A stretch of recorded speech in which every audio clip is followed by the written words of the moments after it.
Good morning students. आज हम BA part first sociology paper first principles of sociology समाजशास्त्र के सिद्धांत के अंतर्गत टॉपिक है हमारा पैटर्न्स ऑफ सोशल चेंज अर्थात सामाजिक परिवर्तन के विभिन्न प्रतिमान, जिसके अंतर्गत 2 पॉइंट है। पैटर्न्स ऑफ सोशल चेंज अर्थात सामाजिक परिवर्तन के कौन कौन से पैटर्न्स हैं उसके बारे में, और दूसरा प्रोसेसेस ऑफ सोशल चेंज सामाजिक परिवर्तन की प्रक्रियाएं या मोड ऑफ सोशल चेंज सामाजिक परिवर्तन की प्रक्रियाएं, मतलब किस प्रकार से कौन कौन सी प्रक्रियाएं इसमें होती है। 2 पॉइंट्स पे हम लोग चर्चा करेंगे। तो पहला पॉइंट है various patterns of social change सामाजिक परिवर्तन के विभिन्न प्रतिमान।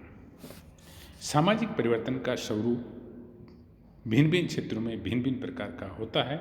ये परिवर्तन निरंतर होता रहता है तथा अनेक दिशाओं में होता है, जिसके विषय में हमने पहले की वीडियो में चर्चा की। मैकाइवर तथा पेज ने अपनी पुस्तक सोसाइटी में समाज में सामाजिक परिवर्तन के 3 प्रतिमान का उल्लेख किया है, जिसमें प्रथम प्रतिमान है कभी कभी परिवर्तन अचानक प्रकट हो जाते हैं और वे आगे और भी परिवर्तनों को उत्पन्न करते रहते हैं, और ये परिवर्तन तब तक होते रहते हैं जब तक किसी नवीन परिवर्तन को जन्म नहीं दे देते। इस प्रकार के परिवर्तन को रेखीय परिवर्तन या लीनियर चेंज कहा जाता है। इस परिवर्तन में आविष्कारों से उत्पन्न परिवर्तनों को लिया जाता है। रेडियो, टेलीफोन, वायुयान आदि के आविष्कारों के कारण उत्पन्न परिवर्तन तब तक होते रहते हैं जब तक कि किसी अच्छे एवं नवीन उपकरण का आविष्कार नहीं हो जाता। इस प्रकार के परिवर्तन एक ही दिशा में या एक ही रेखा में होते हैं, इसलिए इन्हें रेखीय परिवर्तन कहते हैं, लीनियर चेंज। ये परिवर्तन का प्रथम प्रतिमान है। ये परिवर्तन मनुष्य के बौद्धिक विकास का परिणाम होते हैं और ये सामाजिक परिवर्तन को एक निश्चित पूर्व निर्धारित रूप में देखते हैं। टेक्नोलॉजी के परिवर्तन इसी प्रकार के उदाहरण हैं। जो टेक्नोलॉजी में चेंज आता है वो लीनियर चेंज कहा जाता है। दूसरा प्रकार का जो पैटर्न है या द्वितीय प्रतिमान है वो है परिवर्तन का दूसरा प्रतिमान, वह है जिसमें कुछ समय परिवर्तन प्रगति की ओर होता है और फिर कुछ समय पश्चात ह्रास की ओर हो जाता है। अर्थात परिवर्तन पहले ऊपर की ओर होता है फिर नीचे की ओर। इसलिए इस प्रकार के परिवर्तन को उतार चढ़ाव वाला परिवर्तन कहा जाता है। जनसंख्या संबंधी परिवर्तन एवं आर्थिक क्रियाओं के परिवर्तन इसमें सम्मिलित होते हैं। इसके उदाहरण हैं राष्ट्रीय एवं अंतर्राष्ट्रीय व्यापार में उन्नति या अवनति होती रहती है, अर्थात इस प्रकार के परिवर्तन में उतार चढ़ाव होता है। इस प्रकार के परिवर्तन में ये निश्चित नहीं होता है कि परिवर्तन की दिशा ऊर्ध्वगामी होगी या अधोगामी, अपवर्ड डायरेक्शन में होगा या डाउनवर्ड डायरेक्शन में होगा। एक निश्चित दिशा तक नहीं होती, जबकि प्रथम परिवर्तन में परिवर्तन एक निश्चित रेखा में होता है। तृतीय प्रतिमान यह है, इस परिवर्तन को चक्रीय परिवर्तन कहा जाता है, क्योंकि विद्वानों के अनुसार परिवर्तन का एक चक्र चलता है। उदाहरण के लिए फैशन का रूप उदाहरण लें। प्राचीन समय में महिलाएं सीधा पल्ला लेकर साड़ी पहनती थी। बाद में इसे घर गृहस्थी वाली महिलाओं का प्रतीक माना गया, क्योंकि पढ़ी लिखी महिलाएं या व्यावसायिक महिलाएं उल्टा पल्ला लेकर साड़ी पहनने लगी। आधुनिक युग समय में सीधा पल्ला लेना अत्याधुनिक महिलाओं का प्रतीक बन गया है, जहाँ पार्टी आदि में महिलाएं इस प्रकार की साड़ी पहनकर जाती हैं। कहने का तात्पर्य है कि जिस प्रकार सर्दी गर्मी बरसात का एक क्रम चलता रहता है या दिन रात का क्रम चक्र चलता है, वैसे ही इस प्रकार का परिवर्तन चक्र रूप से में चलता रहता है, जिसको साइक्लिक चेंज कहते हैं।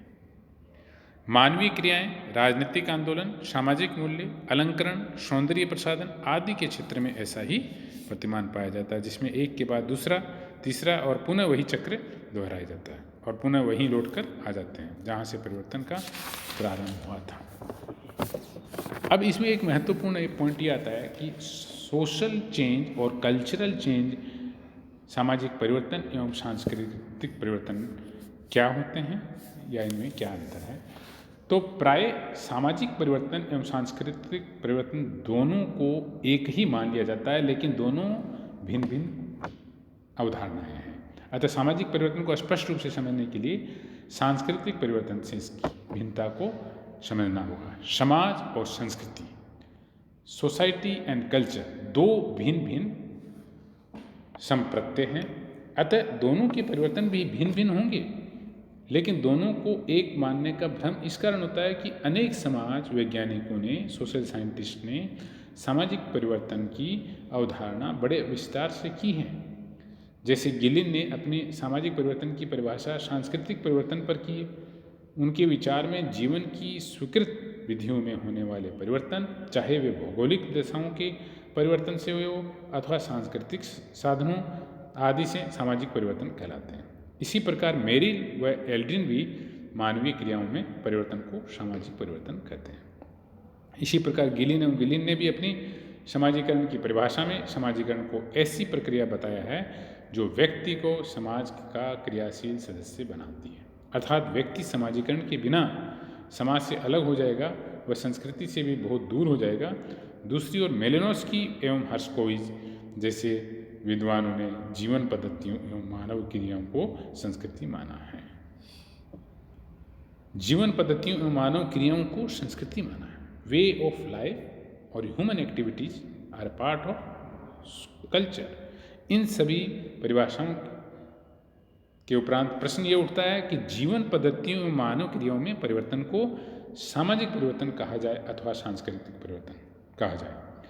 डार्सन एवं गेटिस ने भी अपनी पुस्तक इंट्रोडक्शन टू सोशियोलॉजी में सामाजिक एवं सांस्कृतिक परिवर्तन को एक ही माना है।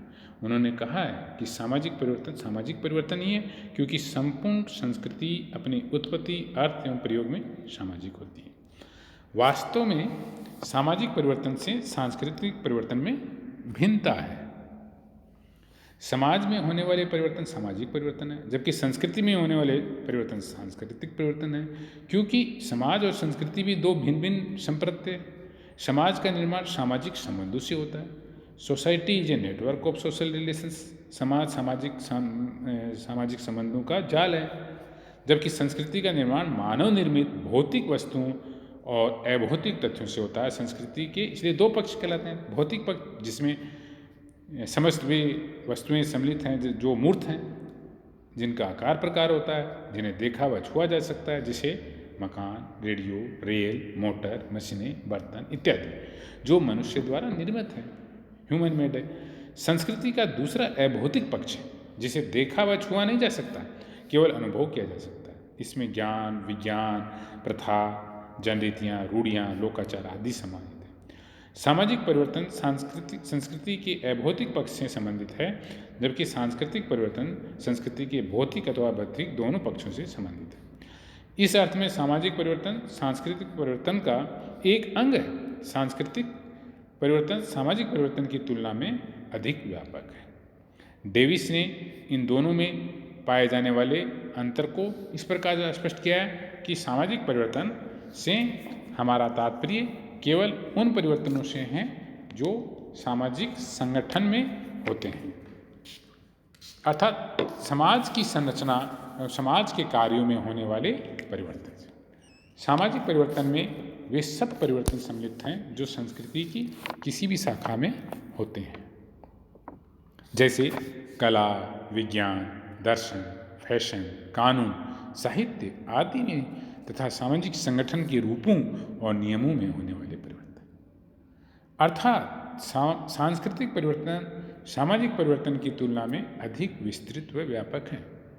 प्रसिद्ध समाज वैज्ञानिक टालकट पार्सन्स ने इन दोनों में पाए जाने वाले विभेद को स्पष्ट किया है कि सांस्कृतिक परिवर्तन का संबंध विभिन्न मूल्यों, विचारों और प्रतीकात्मक अर्थपूर्ण व्यवस्थाओं में परिवर्तन से है, जबकि सामाजिक परिवर्तन का संबंध व्यक्ति और समाज के बीच होने वाली अंतःक्रियाओं में परिवर्तन से। मैकाइवर और पेज ने भी सामाजिक परिवर्तन को सांस्कृतिक परिवर्तन से भिन्न माना है। उन्होंने सामाजिक संबंध में होने वाले परिवर्तन को सामाजिक परिवर्तन माना है। सांस्कृतिक परिवर्तन विशेष रूप से भौतिक संस्कृति में होने वाले परिवर्तन से हैं, किंतु दोनों ही एक दूसरे को प्रभावित करते हैं।